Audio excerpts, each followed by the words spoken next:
Hi friends, എല്ലാവർക്കും പുതിയൊരു വീഡിയോയിലേക്ക് സ്വാഗതം. ഈ വീഡിയോയിൽ എൻ്റെ ഒരു ഫേവറേറ്റ് പ്ലാന്റിൻ്റെ റീപോട്ടിംഗ് ആണ് കാണിക്കുന്നത്. ഇത് ഫിലോഡെൻഡ്രോൺ മെലാനോക്രിസം ആണ്. പ്ലാന്റ് ലവേഴ്സൊക്കെ തൻ്റെ കളക്ഷനിൽ ആഡ് ചെയ്യാൻ ആഗ്രഹിക്കുന്ന ഒരു റെയർ പ്ലാന്റ് ആണിത്. ഇതിൻ്റെ പോട്ടിംഗ് മിക്സ് എന്തൊക്കെയാണെന്ന് നോക്കാം. കമ്പോസ്റ്റ് എടുത്തിട്ടുണ്ട്, പിന്നെ മണ്ണ് ചേർന്ന മണലാണ് ഇവിടെ എടുത്തിട്ടുള്ളത്.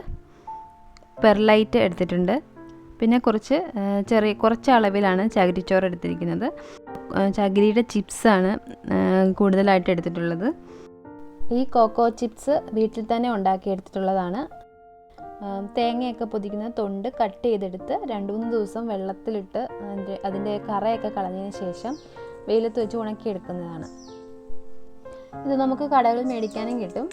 അവസാനമായിട്ട് 1 സ്പൂൺ ഫംഗിസൈഡും കൂടെ ചേർത്തിട്ട് പോട്ടിംഗ് മിക്സ് ഒന്ന് മിക്സ് ചെയ്തെടുക്കുകയാണ്. പോട്ടിംഗ് മിക്സ് ഇവിടെ റെഡി ആയിട്ടുണ്ട്. ഇനി ഈ ഒരു ചട്ടിയിലേക്കാണ് പ്ലാന്റ് റീപോട്ട് ചെയ്യാൻ പോകുന്നത്. ആദ്യം തന്നെ കുറച്ച് കരിയിലകൾ ചെടിച്ചട്ടിയുടെ ഒരു പകുതിയോളം ഇട്ട് കൊടുത്തിട്ടുണ്ട്. അതിനുശേഷം ഈ പോട്ടിംഗ് മിക്സ് ഇതിലേക്ക് ഇടാം.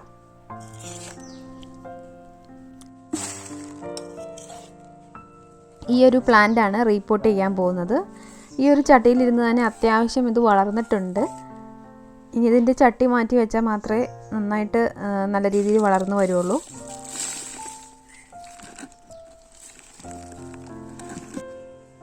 ഇതിനൊരു സ്ക്വയർ സ്റ്റിക്ക് വെച്ച് കൊടുത്തെങ്കിൽ അതിൻ്റെ ലീഫൊക്കെ നല്ല വലിപ്പത്തിൽ വളർന്നു വരുള്ളൂ.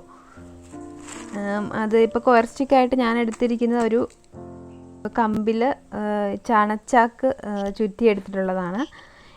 ഇത് നല്ലതാണ്, സ്ക്വയർ ഉപയോഗിക്കാൻ ഇത് നല്ലതാണ്. ഇതിൽ വേരൊക്കെ പെട്ടെന്ന് അള്ളിപ്പിടിച്ച് വളർന്നോളും.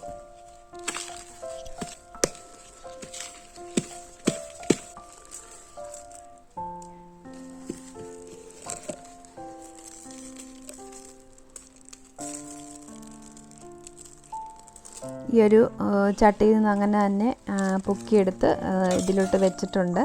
കുറച്ചും കൂടെ മണ്ണിട്ട് കൊടുത്ത് ഒന്ന് സെറ്റാക്കി എടുക്കണം.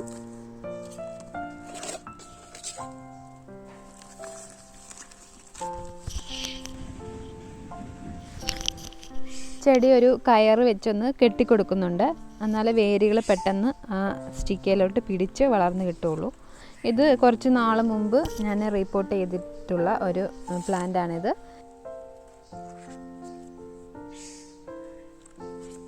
ഇതിലൊക്കെ ഇപ്പോൾ വേരുകളൊക്കെ നന്നായിട്ട് പിടിച്ച് ലീഫൊക്കെ നല്ല വലിപ്പം വെച്ച് വന്നിട്ടുണ്ട്. ഇത് ഏത് പ്ലാന്റ് ആണെങ്കിലും ഏരിയൽ റൂട്ട്സൊക്കെ പിടിച്ച് വളരാൻ ഒരു സർഫസ് കിട്ടിയെങ്കിൽ മാത്രമേ അതിൻ്റെ ലീഫൊക്കെ നല്ല വലിപ്പത്തിൽ വളരുള്ളൂ. ഞാൻ മിക്ക പ്ലാന്റ്സിനും ഇതുപോലെ ചണച്ചാക്ക് കൊണ്ട് കവർ ചെയ്തിട്ടാണ് സ്റ്റിക്ക് വെച്ച് കൊടുത്തിരിക്കുന്നത്. നമ്മൾ ചെടി നനയ്ക്കുമ്പോഴും ലിക്വിഡ് ഫെർട്ടിലൈസറൊക്കെ കൊടുക്കുമ്പോഴും ഈ സ്റ്റിക്കിലേക്ക് സ്പ്രേ ചെയ്ത് കൊടുത്താൽ മതി. അത് പെട്ടെന്ന് തന്നെ അതിൻ്റെ വളങ്ങളൊക്കെ വലിച്ചെടുത്ത് നല്ല രീതിയിൽ വളർന്നു വരും. ഈ വീഡിയോ കാണുന്നവർ ഒരു ലൈക്ക് തരാൻ മറന്നു പോകരുത്. കൂടാതെ സബ്സ്ക്രൈബ് ചെയ്യാതെ കാണുന്ന സുഹൃത്തുക്കൾ സബ്സ്ക്രൈബ് ചെയ്തൊന്ന് സപ്പോർട്ട് ചെയ്യണം. വീണ്ടും മറ്റൊരു വീഡിയോയിലൂടെ കാണാം.